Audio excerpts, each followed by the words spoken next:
नमस्ते, आज चाहिँ मैले टोफू स्क्रैम्बलको रेसिपी लिएर आएको छु विच इज भेरी इजी।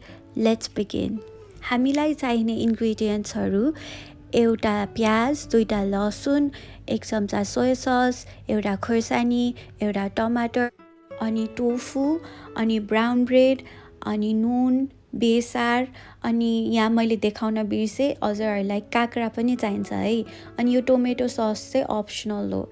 यसबाहेक अरू भेजेसहरू पनि आफ्नो स्वादअनुसार हजुरहरूले एड गर्दा हुन्छ। अब म ननस्टिकी प्यानलाई एकछिन तताउन राख्छु र यसमाथि 1 चम्चा जति तेल हाल्नुहोस्।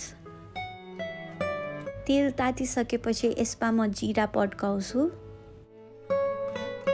अब यसमाथि लसुन र प्याजलाई म 1 मिनट जति पकाउँछु।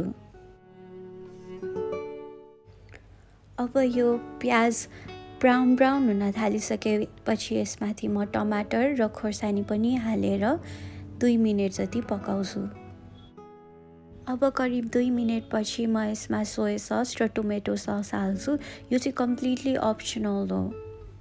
अब यसलाई 1 मिनट जति कुक गर्नुहोस् मिडियम फ्लेममा। अब म यसमा टोफूलाई भुजुरी पारेर हाल्छु।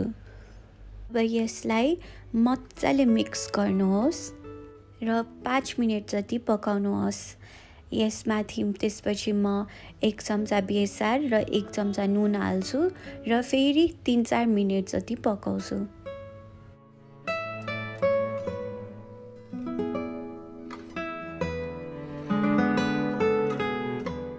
अब 3-4 मिनटपछि हाम्रो स्क्रैम्बल टोफू रेडी भइसक्यो। यसमाथि म स्वादको लागि नुन र पेपर पनि हाल्छु। हाम्रो स्क्रैम्बल टोफू रेडी भइसक्यो। अब म त्यही प्यानमा बटर हालेर टोस्ट रेडी गर्छु। मैले चाहिँ ब्राउन ब्रेड लिएको छु। हजुरहरूले व्हाइट ब्रेड युज गर्दा नि हुन्छ, तर brown bread is good for health. अब टक्क यसमाथि अघि रेडी पारेको स्क्रैम्बल टोफू मैले हाल्दैछु। अब यसमाथि टपिङ्स चाहिँ हजुरहरूको चोइस अनुसार जे हाल्दा नि हुन्छ।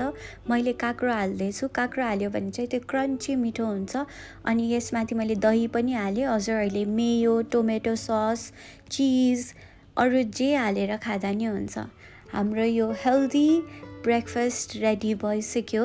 प्लिज रेसिपी ट्राई गरेर कमेन्ट गरिदिनु होला र च्यानललाई सब्सक्राइब पनि गरिदिनुहोस् र भिडियो मन परेमा लाइक पनि गरिदिनु होला है त।